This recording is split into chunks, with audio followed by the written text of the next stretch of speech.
senhor pode ligar o microfone. Ok. Boa tarde a todos. Agradeço muito o FRJ pela oportunidade de ter essa conversa com vocês numa sessão inaugural de um curso sobre assuntos fundamentais, como são os fundamentos dos direitos humanos. E tenho muito prazer em ter como interlocutor nessa fala o professor Richard Martins, que me convidou e eu aceitei com enorme satisfação. Agradeço, inclusive, essa apresentação bastante abrangente que ele fez do meu trabalho na área de direitos humanos, um trabalho que durou e dura até hoje, pelo menos 35 anos. Eu sou embaixador de carreira, diplomata de carreira, com um total de 45 anos de trabalho ativo como representante do Brasil, mas desses 45, 35 eu me dediquei, seja como diplomata, seja como perito da ONU, à esfera dos direitos humanos. Então, isso é um tema que, digamos, grudou em mim, eu não consigo, nem que eu quisesse, eu me livraria dele. É um tema ao qual eu atribuo um valor basicamente vital. Vital para mim como experiência pessoal, mas é vital para todos, para todas as pessoas, pela própria definição dos direitos universais estabelecidos no único instrumento internacional que se chama universal, que é a Declaração Universal dos Direitos Humanos. Portanto, acho que está aí marcada minha satisfação de estar falando com vocês. Num curso sobre fundamentos dos direitos humanos, é evidente que eu não vou entrar na história dos direitos humanos, a não ser 2 ou 3 referências que eu considero importantes até para o que eu pretendo dizer em seguida. Vocês, ao estudarem os fundamentos, alguns já terão estudado, outros talvez ainda não, mas estão interessados no assunto, saberão da ideia de que os direitos humanos têm como seus antecedentes muito longínquos a ideia dos direitos naturais, que era uma ideia basicamente grega, da Grécia Antiga, tanto que é o argumento fundamental da tragédia de Sófocles, chamada Antígona, em que a personagem principal invoca os direitos da natureza a que todos os homens devem obedecer como superiores aos direitos legais, aos direitos impostos pelo soberano da época, que era Creonte. Não vou descrever a história, porque isso é literatura. Mas, enfim, é o fundamento ou o ancestral mais distante de todos da ideia dos direitos humanos. A ideia essencial dos direitos humanos sempre é restringir o arbítrio do Estado, ou, antigamente, do príncipe, do rei, da pessoa que detivesse o poder político. A esse objetivo foram depois agregados outros. Houve uma variação importante que modificou a fundamentação dos direitos dos gregos como direito natural na Idade Média, que foi a ideia de que os direitos são todos direitos divinos impostos por Deus, e aí tem como figuras máximas determinação dos direitos e de como deveriam ser organizadas as sociedades, as figuras extraordinárias de Santo Agostinho e de São Tomás de Aquino. Digo isso apenas para chegar finalmente ao século XVII, quando houve a famosa Guerra dos 30 Anos na Europa, uma guerra essencialmente religiosa entre católicos e protestantes, e que também disputavam o domínio da Europa Central. Essa guerra, que durou, como o nome indica, 30 anos, terminou em 1648 pelo Tratado de Westfália, ou Westfália, como se costuma dizer no Brasil, e é dele que vem primeiro o primeiro esforço de regular as relações internacionais através do direito. Então, ela é, digamos, a parteira. Essa guerra foi a parteira do direito internacional que vige até hoje. E também, dentro desse tratado, são vários tratados de Westfália, ou Westfália, havia o embrião da ideia da não intervenção em assuntos domésticos.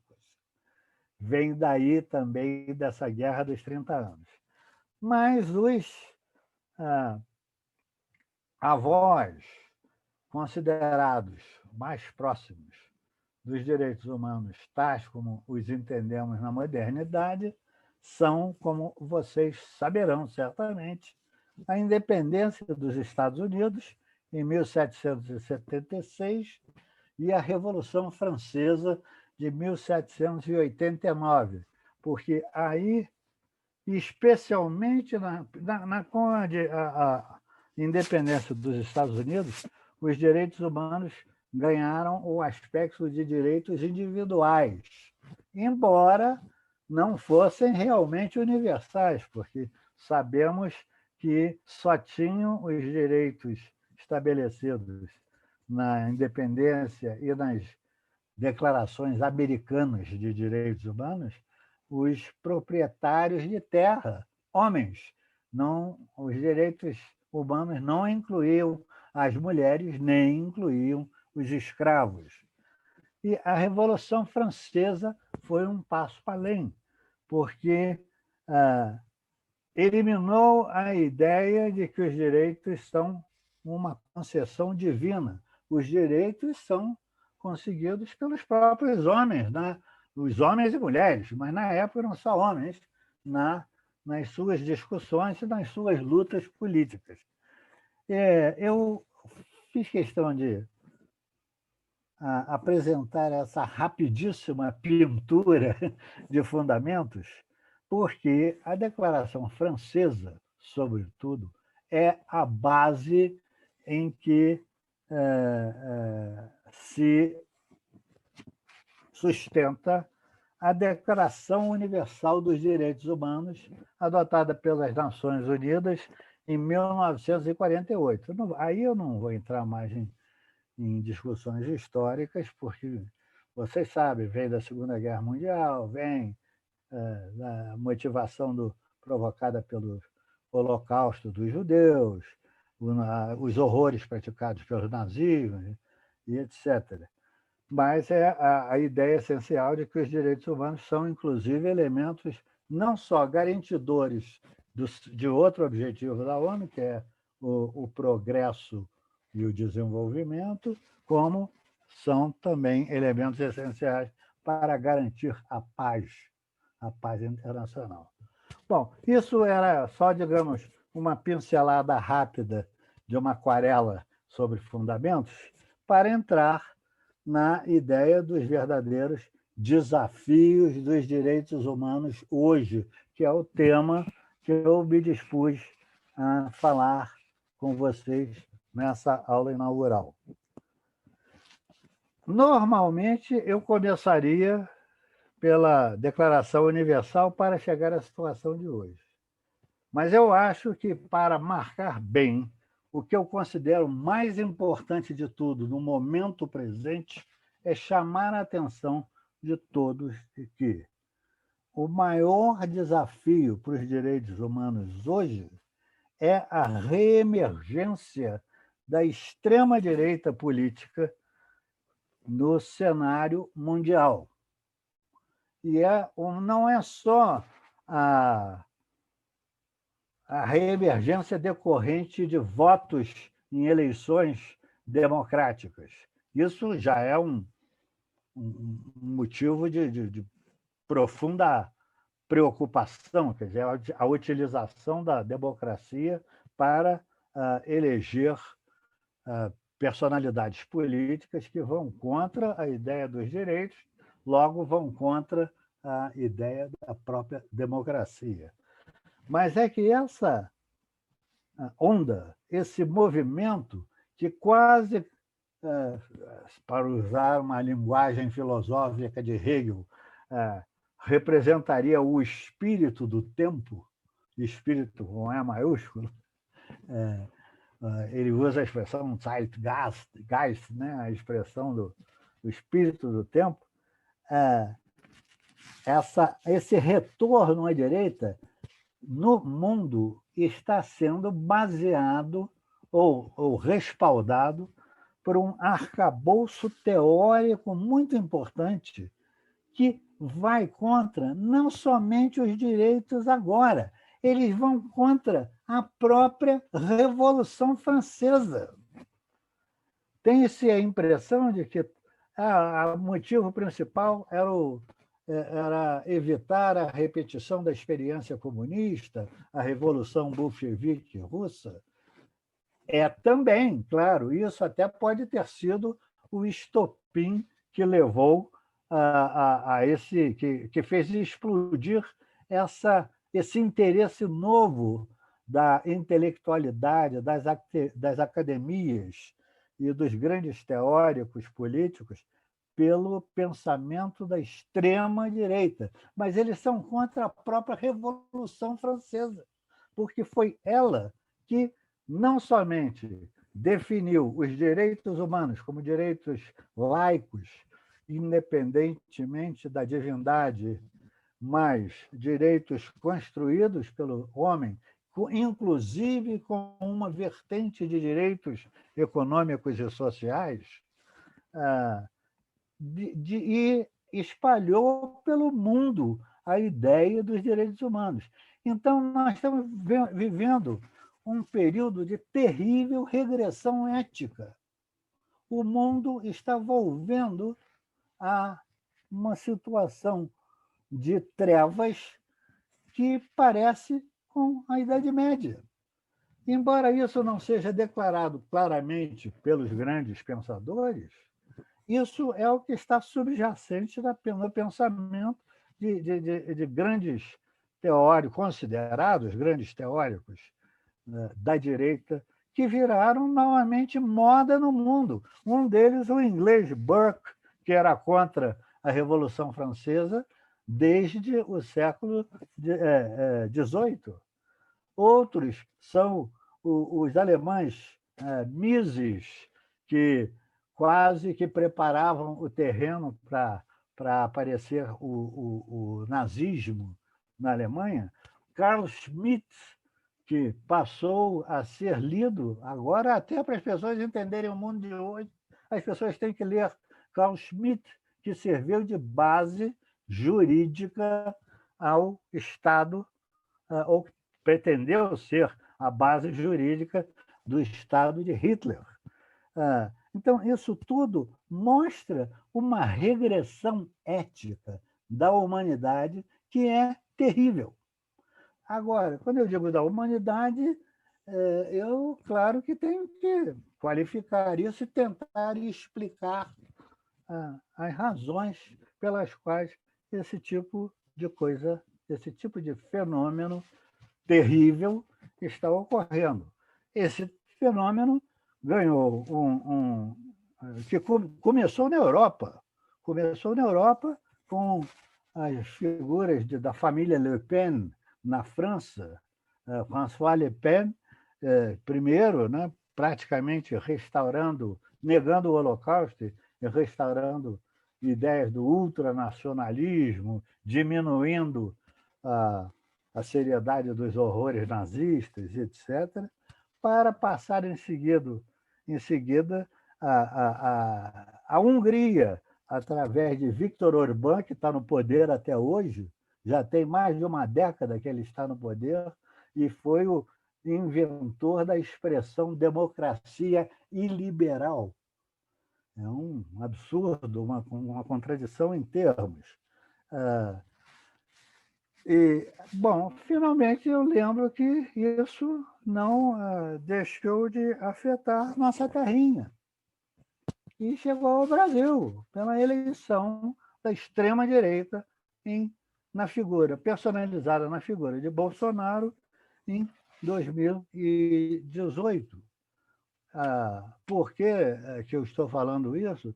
Porque eu tenho preconceito contra Bolsonaro? Não, mas é evidente que um homem que foi eleito fazendo o elogio do regime militar, que violou todos os direitos humanos brasileiros, que dizia que direitos humanos era coisa de comunista, isso sim, uma frase burra, burra, não há outra explicação para isso. É uma frase que vai contra o óbvio que todos conhecem, porque os direitos humanos foram usados durante toda a Guerra Fria exatamente contra os países comunistas e foram considerados uma das causas da sua derrubada. Dizer que isso é coisa de comunista só pode ser uma deficiência mental. E, finalmente, eu não posso deixar, por menos que eu goste de citar seu nome, mas eu não posso deixar de mencionar a figura tragicômica de Olavo de Carvalho, um pseudo-filósofo que já foi astrólogo, que já foi qualquer coisa, mas, sobretudo, um estudioso ressentido de tudo que ocorre no mundo e que espalha a ideia de uma conspiração comunista presente no mundo que iria querer dominar os estados por intermédio das políticas protegidas pelas Nações Unidas ou coordenadas pelas Nações Unidas. Isso é, evidentemente, uma paranoia que qualquer ser pensante sabe que não é real. Infelizmente, tem pelo menos um grupo de 1 milhão de brasileiros já inscritos como seguidores dos vídeos desse senhor que reside nos Estados Unidos, o Olavo de Carvalho. Bom, isso seria o que eu normalmente utilizaria como final da minha exposição. Utilizei no início, porque eu sei que é sempre no início que as pessoas prestam mais atenção. Então, se vocês quiserem voltar a esse assunto mais adiante, depois que eu terminar o que eu realmente guardei para falar para vocês, ou anotei aqui como elementos importantes para falar para vocês, estarei às ordens. Os desafios na área de direitos humanos, alguns são praticamente eternos, mas, essencialmente, eu posso dividi-los em desafios endógenos ao próprio sistema de proteção aos direitos humanos e outros são exógenos ao sistema. O primeiro desafio é um desafio endógeno que está dentro da Carta das Nações Unidas, precisamente nos 2 primeiros parágrafos, ou primeiros artigos da Carta das Nações Unidas, que é de 1945. A Carta das Nações Unidas estabelece que os propósitos da organização são basicamente promover a paz, o desenvolvimento e os direitos humanos. Beleza, isso era algo que ninguém questionava e, a rigor, ninguém questionaria hoje, exceto a extrema-direita. Mas essa série de 3 objetivos fundamentais: segurança ou garantia da paz, desenvolvimento, progresso, inclusive na área social, e direitos humanos, envolvendo promoção e proteção internacional de tais direitos, tem uma contraparte, digamos, complicadora no artigo 2º da Declaração da Carta das Nações Unidas, que estabelece os princípios pelos quais com base nos quais deve funcionar a organização que estava sendo criada. E entre esses princípios estava aquele princípio originário dos tratados de Westphalen, que é o princípio da não ingerência em assuntos internos. Ora, os direitos humanos se realizam ou se deixam de realizar na órbita interna dos Estados, na respectiva jurisdição. Então, como se vai realmente promover e proteger tais direitos se o princípio da não ingerência impede que a ONU atue com relação à órbita interna dos Estados?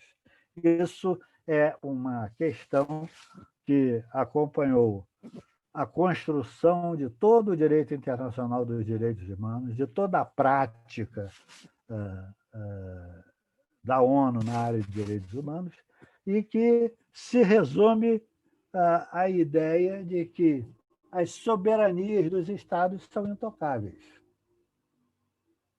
Isso foi o primeiro desafio. Apesar desse desafio, que complicaria o trabalho de controle dos direitos humanos, não impedia a ideia da promoção dos direitos humanos. E isso a ONU fez decisivamente desde 1948, ano em que foi adotada a Declaração Universal, até 1970, mas o fez de maneira quase exclusiva. Quando eu digo de maneira exclusiva, significa sem atentar ou sem tentar atuar com o que ocorria em matéria de violações dentro dos Estados. Isso a ONU fez através de seus órgãos políticos, que são essencialmente para esse tipo de assunto a Assembleia Geral das Nações Unidas, a antiga Comissão de Direitos Humanos, que hoje se chama Conselho de Direitos Humanos, são como os 2 principais órgãos políticos na área de direitos humanos, e o sistema, além de ter esses 2 órgãos que funcionam até hoje, tem também os chamados mecanismos de proteção que foram sendo muito tenuamente, aos poucos, estabelecidos, e os tratados internacionais de direitos humanos, esses sim, que se mantiveram numa progressão ascendente contínua.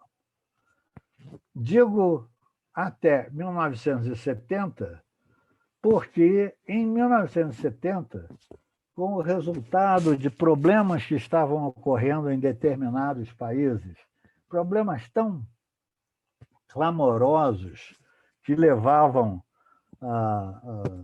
testemunhas, vítimas, etc., a irem às Nações Unidas, ou pessoalmente, quando podiam, ou, se não pudessem, através de representantes, apresentar a situação pavorosa que estavam enfrentando, eram dois casos mais graves. Eram o caso da população negra da África do Sul sob o regime do apartheid e a situação também de exclusão, confisco de bens, prisões ilegais e etc., dos palestinos em territórios ilegalmente ocupados por Israel. Digo ilegalmente porque foram ocupados durante a chamada Guerra dos Sete Dias de 1967.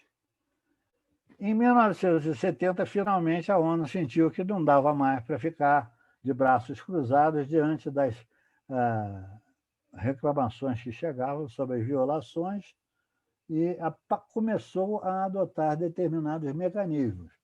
Mas a questão da soberania dos Estados era tão forte que o primeiro mecanismo adotado em 1970, e que, por sinal, existe até hoje, se chama procedimento confidencial para exame de casos grosseiros e sistemáticos de violação de direitos humanos. Ele existe até hoje, passa por uma série de filtros antes de chegar ao conhecimento do público. Isso ocorre em câmara, em sistema fechado, mas existe até hoje também. Acontece que outros desenvolvimentos históricos levaram a situações igualmente clamorosas, diante das quais a ONU se sentiu impossibilitada de manter seu silêncio. E esses casos eram exatamente os casos do Cone Sul da América Latina, envolvendo nosso Brasil, a Argentina, o Uruguai e, sobretudo, o Chile.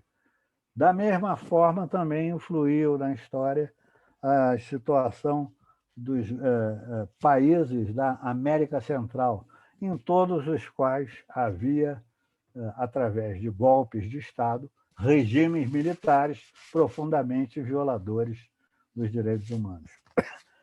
Então, foi em função do Chile e dos outros países da América Latina que tinham regime militar, onde ocorriam fenômenos gravíssimos de execuções, de desaparecimentos de pessoas, torturas praticamente rotineiros, que a ONU decidiu criar os mecanismos que existem também até hoje. O mecanismo das relatorias para situações de estados específicos, o relator especial sobre Chile, criado em 1975, em função das violações grosseiras que todo mundo sabia estarem ocorrendo no país, os desaparecimentos terríveis que ocorriam, sobretudo, o pior lugar nesse caso, foi a Argentina, onde milhares de pessoas desapareceram nas mãos do regime e muitas permanecem desaparecidas até hoje.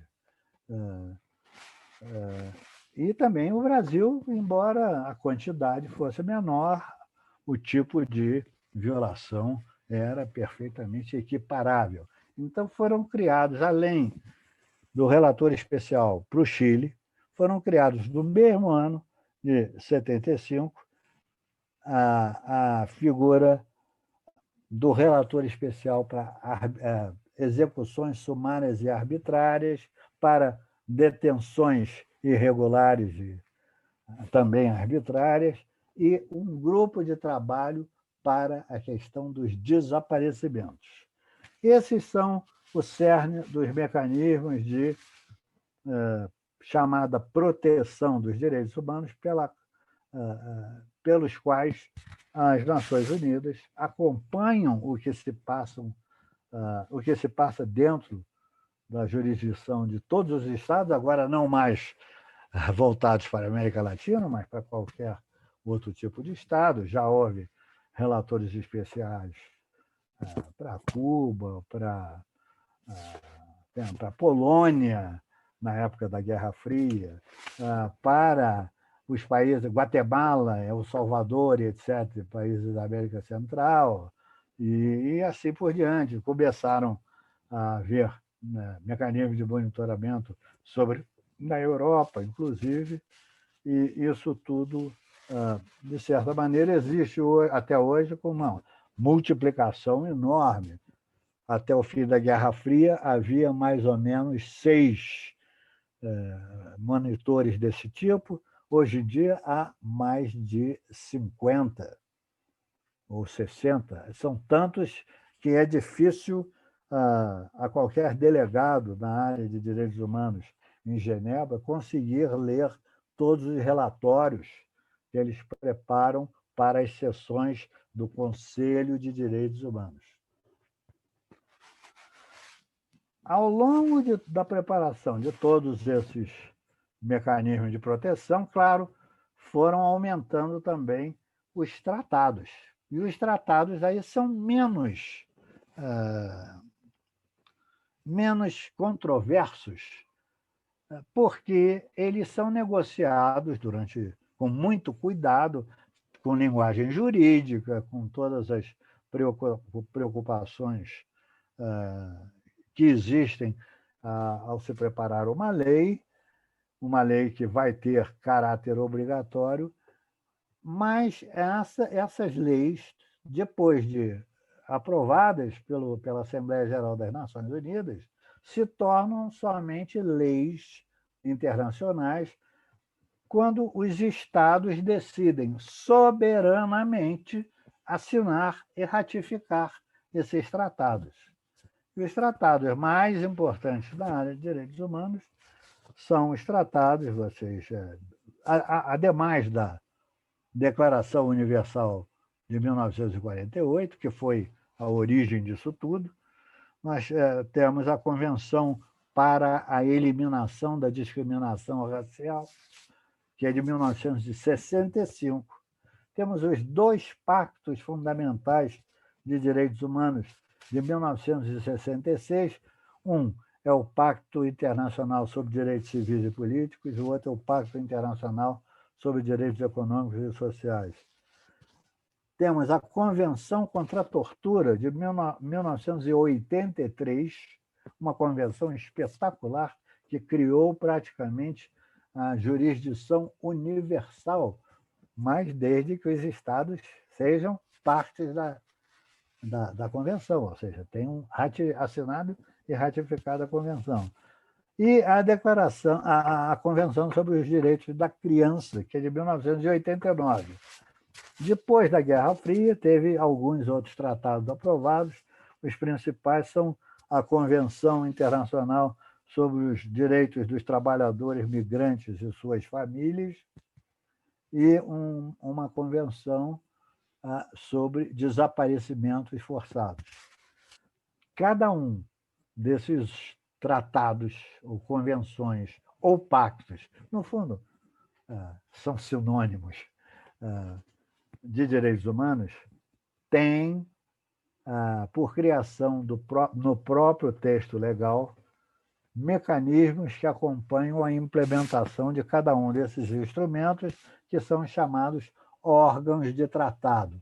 Não vou explicar o funcionamento de cada um deles, mas posso dizer que o que eu conheço melhor é o CERD, que é o Comitê para a Eliminação da Discriminação Racial, primeiro que foi instalado em 1970, e porque também foi a Convenção para a Eliminação da Discriminação Racial que o criou.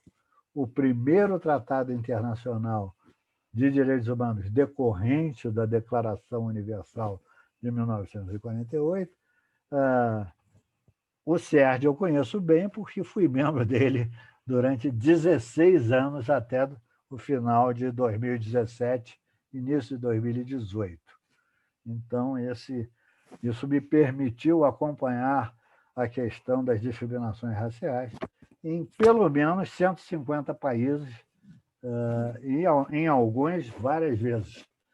Não quer dizer que eu tenha ido aos países, mas eu lia os relatórios que os estados têm a obrigação de apresentar e lia os contra-relatórios das organizações não governamentais, dos movimentos sociais, e, com base nisso, os sempre 18 membros do comitê fazem arguição à representação desses estados enviada a Genebra para a proteção, para a defesa do respectivo relatório. Bom, isso tudo foi construído, como eu já assinalei, num gesto, gesto ou atitude de realismo, porque a ONU sentia que não podia ficar de braços cruzados ante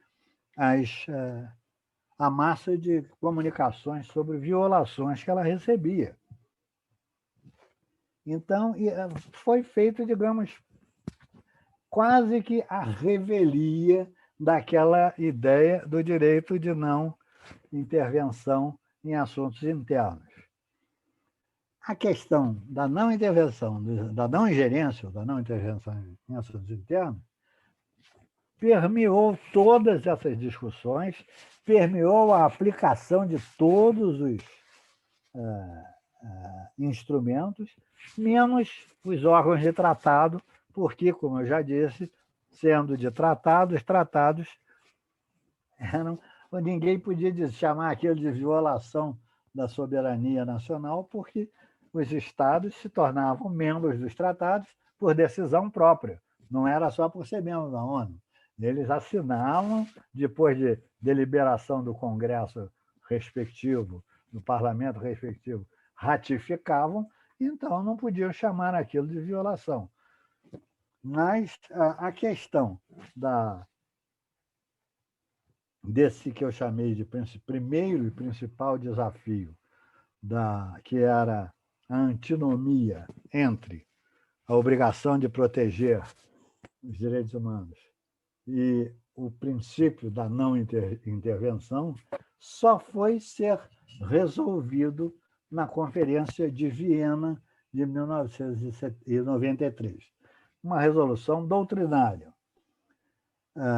E foi resolvido porque a Conferência de Viena de 1993, diferentemente da Assembleia Geral das Nações Unidas em 1948, tinha já como participantes todos os estados independentes do mundo. Em 48, quando houve a adoção da Declaração Universal de Direitos Humanos, a ONU era composta de 56 estados, dos quais, enfim, o resto dos quais eram ainda colônias, não participaram das negociações e nem da votação da Declaração Universal. A Declaração Universal de Direitos Humanos foi adotada em 1948 por voto. Não houve nenhum voto contrário, mas houve 8 abstenções. As abstenções eram precisamente de 6 países comunistas e de 2 países não comunistas. Os 6 comunistas eram a União Soviética, a Bielorrússia, a Ucrânia, a Tchecoslováquia, a antiga Tchecoslováquia, hoje são 2 países, a Iugoslávia, e os 2 não comunistas que se recusaram a votar em favor, se abstiveram, foram a Arábia Saudita e a África do Sul. A África do Sul, por causa do sistema de apartheid, que eles sabiam eles sabiam que a Declaração Universal ia ser contra eles, e a Arábia Saudita por questões religiosas, porque a Declaração Universal tinha algumas disposições que a Arábia Saudita dizia que o Islã não podia aceitar. Uma delas, a igualdade entre homem e mulher no casamento. Isso não existe no Islã, não existe igualdade de direitos. Começa pelo fato que o Islã aceita que o homem tenha 4 esposas reconhecidas legalmente. Segundo, por questões testamentárias. As mulheres herdam menos do que os homens. Terceiro, e esse terá sido talvez o elemento mais importante, é porque o Islã não permite a conversão. E a Declaração Universal fala na liberdade de religião, como a liberdade de você escolher a sua própria religião, inclusive de trocar de religião, se assim o desejar. Mas a Arábia Saudita teve o bom senso de não votar contra, pelo menos apenas se absteve. Outros pontos que já eram desafios tanto na elaboração da Declaração Universal, como ao longo de toda a construção desse sistema que eu estava descrevendo até a Conferência de Viena, eram questões doutrinárias. Primeiro, por exemplo, como a Assembleia Geral, em 56, não tinha todos os países independentes participando, e foi adotada por voto, havia muitos teóricos, inclusive políticos, delegados que iam à ONU, que diziam que aqueles direitos estabelecidos na delegação eram direitos ocidentais, decorrentes da tradição ocidental, o que é verdade. Eles vieram da tradição ocidental, como eu mesmo assinalei, porque vem a ideia dos direitos naturais da Grécia, direito divino da Idade Média, etc. Mas a sua utilização, aos poucos, foi se tornando universalizada, foi se universalizando. Basta dizer que a Declaração Universal, ao estabelecer a igualdade jurídica entre todas as pessoas, foi um elemento fundamental na luta dos próprios povos coloniais para sua independência. Eles usavam os argumentos da Declaração Universal contra as metrópoles para conseguirem, finalmente, um status de igualdade com elas.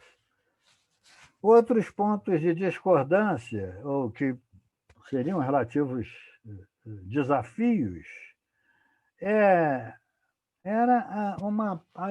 entre de um lado, os ocidentais, e sobretudo os Estados Unidos, não queriam reconhecer os direitos econômicos e sociais como direitos humanos fundamentais. Para eles, os direitos fundamentais eram só o direito à liberdade de pensamento, de religião, o voto universal, os chamados direitos negativos, em que o Estado não tortura. Isso seria um direito negativo, porque as pessoas, o Estado respeita o direito das pessoas de não serem torturadas, não torturando. É um direito negativo, enquanto os direitos econômicos e sociais exigem investimento do Estado. Mas aí, graças aos países socialistas e também à social-democracia, que era a orientação prevalecente em quase todo mundo, na Europa, e inclusive nos Estados Unidos, desde a época do New Deal,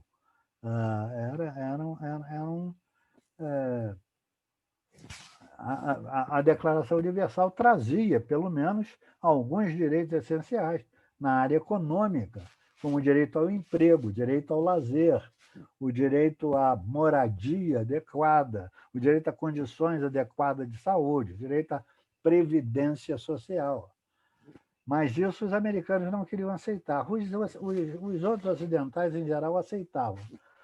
Mas, de qualquer forma, com o passar do tempo, isso foi modificando as posições dos próprios Estados Unidos, de tal maneira que, pelo menos desde o governo, por incrível que pareça, de George Bush, que começou com Clinton, mas desde na preparação para a Conferência de Viena, mas com George Bush, e isso foi mantido por Obama, os Estados Unidos passaram a apresentar relatórios adequados ao Comitê para a Eliminação da Discriminação Racial, passaram a aceitar críticas na área dos direitos econômicos e sociais, enfim, essa posição foi sendo amolecida. Esse desafio foi, pouco a pouco, sendo superado.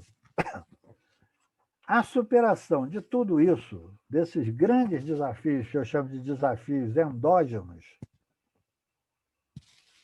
ocorreu na Conferência de Viena de 1993, porque ela, primeiro, no artigo 1º da Declaração de Viena, já declara a natureza, estou lendo aqui, do artigo 1º, ele já diz, a natureza universal dos direitos humanos e liberdades fundamentais não admite dúvidas. Com isso, a questão da universalidade dos direitos humanos, e não apenas uma exclusividade ocidental, foi superada. E a Declaração de Viena é importante, sobretudo, porque foi adotada por consenso. Não houve voto nem dissensões claras na hora da sua aprovação. Então, é um documento válido para todos os países que participaram dela. E aí eu ressalto que o Brasil teve um papel fundamental, porque o Brasil foi o presidente do comitê de redação que negociou todos os documentos da Conferência de Viena. E foi sob a coordenação brasileira que tudo isso foi superado. Outro ponto importante que Viena permitiu foi a superação da ideia de que os direitos humanos são só civis e políticos, ou os direitos econômicos e sociais são de segunda classe, não são tão importantes quanto os civis e políticos, porque ela afirmou também, por consenso de todos, a indivisibilidade, interdependência e interrelação de todos os direitos humanos. O mais importante de todos, que era aquele primeiro desafio com relação às soberanias, foi equacionado com a Declaração de Viena, que diz também que a preocupação internacional com direitos humanos é legítima, deve ser estimulada e todos os estados têm a obrigação de cooperar com as Nações Unidas e os órgãos ligados à área de direitos humanos. Com isso, se é legítima a preocupação internacional e isso é reconhecido por todos, não se pode mais dizer que o princípio da não ingerência é aplicável na sua jurisdição, na jurisdição de cada um. A ONU tem todo o direito de monitorar e opinar, fazer recomendações e até designar monitores especiais para a situação de países que violem direitos humanos. Portanto, a Conferência de Viena de 1993 foi um marco extraordinário na superação de posições doutrinárias complicadas, ou desafios doutrinários. Agora, ela foi, digamos, talvez ambiciosa demais. Em alguns pontos, muito positivamente, Por exemplo, ela foi o primeiro instrumento internacional que endossou a ideia da criação de um alto comissário para direitos humanos dentro das Nações Unidas. Até então isso não existia. Existia apenas um secretariado pequeno em Genebra. Ela também estabeleceu a transversalidade dos direitos humanos em todos os temas que afetam a área social. Então, se você estiver tratando de educação, saúde ou construção de residências, moradias populares, etc., a questão dos direitos humanos deve estar presente, como também ela endossou a ideia de participação, recomendando a participação das entidades representativas dos moradores, das pessoas diretamente envolvidas nessa esfera. Houve um complicador que começou a surgir na Conferência de Viena, que foi a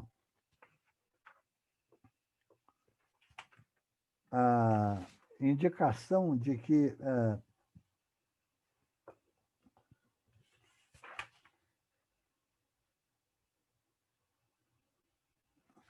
foi a força que ela deu, muito grande, a determinados aspectos que tinham sido sempre deixados de lado, porque aparentemente já estavam cobertos pela ideia da universalidade dos direitos humanos, que seriam as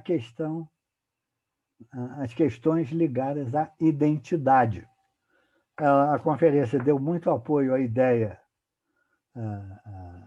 da mulher, aos direitos da mulher, aos direitos de igualdade das minorias raciais, religiosas e etc. Mas ela o fez sempre num sentido universalista. O problema que ocorreu veio depois, é que a militância desses movimentos agarraram essa ideia e levaram a um extremo, de tal maneira que a identidade passou de um elemento necessário à liberdade humana, à afirmação do ser humano como pessoa, como indivíduo, como cidadão, para ser quase que uma obsessão com cobranças maximalistas que não podem ser, digamos, universalizadas. Então, houve uma confusão clara entre a ideia dos direitos humanos como uma categoria superior de direitos. Daí a nossa convenção, a nossa Constituição, se referir ao artigo 5º como cláusula pétrea, porque é a cláusula referente aos direitos humanos, em vez de os encarar como uma categoria superior, eles passaram a ser utilizados para a conquista de qualquer iniciativa no âmbito doméstico, que são necessárias e muitas vezes se conseguem através do reconhecimento de direitos. Uma delas a mais que foi controversa durante muito tempo, foram as ações afirmativas por cotas para negros, para mulheres, e para outros grupos minoritários. Mas são necessidades que variam de um lugar para outro. E esses direitos, uma vez conseguidos, são direitos, mas não podem ser confundidos com a categoria superior dos direitos humanos. A categoria superior é a da igualdade, não os direitos especiais. Então, isso gera uma discussão prática, ou pior, não é uma não discussão, que relega a expressão direitos humanos a uma coisa quase que expletiva, que não agrada ao homem comum. Por exemplo, é com base digamos, no excesso maximalista de recomendações de direitos para, por exemplo, a população carcerária, que o pessoal começa a dizer, mas os direitos humanos são direitos de bandidos. Eu acho que os direitos na população carcerária são fundamentais. São muito, perdão, são fundamentais dentro da área em que esses direitos são ameaçados e violados. Mas não podem ser elevados à categoria de um direito universal, da mesma forma que o direito muito superior à segurança pessoal. Esse, sim, é um direito extraordinário, que é, por sinal, o primeiro artigo substantivo da Declaração Universal de Direitos Humanos, de 1948, fala em 3 direitos: o direito à vida, o direito à liberdade e o direito à segurança pessoal. Como, digamos, uma certa linha da esquerda só dá atenção a direitos das minorias, dá-se a impressão de que o direito maior, que é o direito à segurança de todos, foi esquecido. Claro que uma pessoa acostumada com o tema vai saber que o reconhecimento do tratamento humano, dos direitos humanos das pessoas presidiárias é fundamental, porque se nós aceitarmos a violação, a desigualdade e a violação de direitos de um grupo específico, você aceitará a violação dos direitos de todos. Então, nós sabemos, vocês que estão participando desse seminário, o professor Richards, nós sabemos. Agora, o homem comum da rua não sabe. Quando só vê o pessoal tratando do que eles chamam de bandidos, crianças infratoras, etc., a impressão que eles têm é que a preocupação maior com a segurança foi abandonada. Isso, eu acho que foi uma causa que levou à derrota da esquerda em 2018. E fico muito gratificado de ver que nas eleições para prefeito, especialmente agora no segundo turno, a esquerda começou a tratar de uma maneira mais equilibrada todos esses direitos. Direitos das minorias, sim, tem que ser protegidos, não tenho a menor dúvida. Se eu tivesse dúvidas, eu nunca me teria candidatado a ser membro do SERD. Mas esses direitos têm que levar em consideração as circunstâncias e, portanto, têm que levar em conta o mínimo de realismo, senão eles se tornam cobranças contraproducentes. Isso é um desafio que eu vejo vindo, é um desafio exógeno vindo ao sistema de direitos humanos, e esse é também responsável pela própria, digamos, descoordenação que se vê hoje em Genebra no Conselho de Direitos Humanos, porque a proliferação de entidades que defendem grupos específicos, sem falar no conjunto, é tão grande.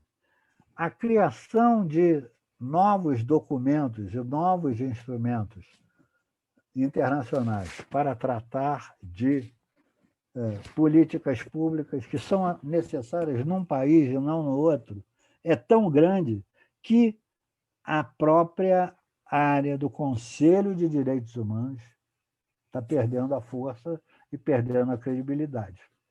Isso é um aspecto terrível que eu não posso omitir, porque eu vejo com terrível preocupação da minha parte.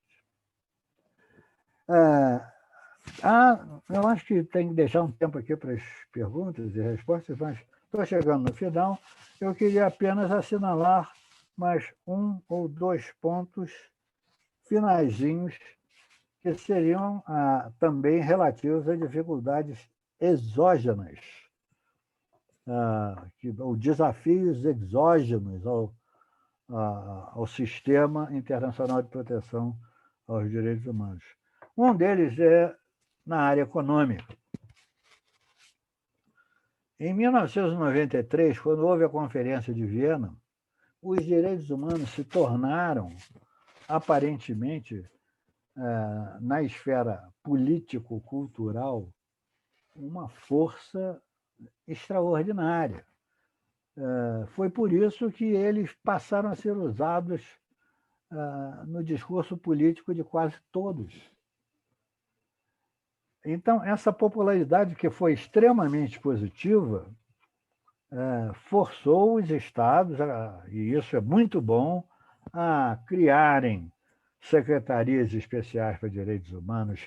No Brasil, em cada unidade da federação existe uma secretaria para direitos humanos. Isso levou à criação de secretarias nacionais, de ministérios para direitos humanos no mundo inteiro, inclusive no mundo muçulmano, nas chamadas teocracias. Os direitos humanos ganharam uma força extraordinária. O problema é que, no mesmo momento em que se obteve esse consenso internacional na Conferência de Viena para a valorização e universalização real dos direitos humanos, um outro tipo de consenso estava sendo estabelecido no mundo, e não numa reunião só. Na época, era chamado Consenso de Washington. O Consenso de Washington não é, na verdade, o resultado de uma conferência, mas é o entendimento dos economistas na área das grandes organizações financeiras internacionais, como o FMI, o Banco Mundial, o próprio Banco Interamericano de Desenvolvimento, o entendimento de que os estados precisavam, a todo custo, adotar políticas de austeridade que fatalmente destruiriam as conquistas sociais que eles tinham tido até então. Porque eram conquistas que gastavam dinheiro sem trazer a curto prazo o dinheiro de volta. Essa ideia isso é simplificadamente chamado de neoliberalismo. A ideia de que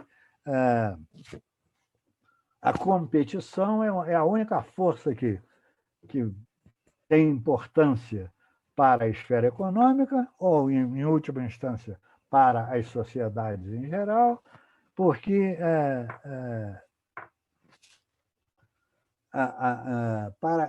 porque o resto implica despesas que eles consideram desnecessárias. Direitos humanos, para eles, são um enfeite. Claro, os detentores de dinheiro e do poder não precisam desses direitos. Eles exercem privilégios, não precisam de direitos. Mas isso foi uma força terrível e que se impõe até hoje. Inclusive, nós sabemos que houve uma curiosa e esdrúxula associação entre o ultraneoliberalismo de um ministro do governo atual brasileiro e com a extrema-direita mais, digamos, estatista, no sentido de repressão, fazendo o elogio do regime militar, com louvores ostensivos a torturadores. Isso, obviamente, é uma coisa absurda. Isso é o pior desafio que um país pode ter. Nós estamos vivendo um momento, para os direitos humanos, de um desafio extraordinário. Então, eu acho que aqui eu posso parar para dar tempo às nossas conversas. Se houver perguntas, vocês não hesitem em fazer, terei todo o prazer em tentar responder, mas esses são os grandes desafios, alguns endógenos ao sistema, outros exógenos ao sistema e outros compostos e que advêm essencialmente da reação política internacional e nacional contra os direitos humanos, no entendimento de que são direitos democráticos e que, como tal, restringem o arbítrio que a extrema-direita quer que o Estado exerça. Era isso, essencialmente, a mensagem que eu achava dever transmitir a vocês.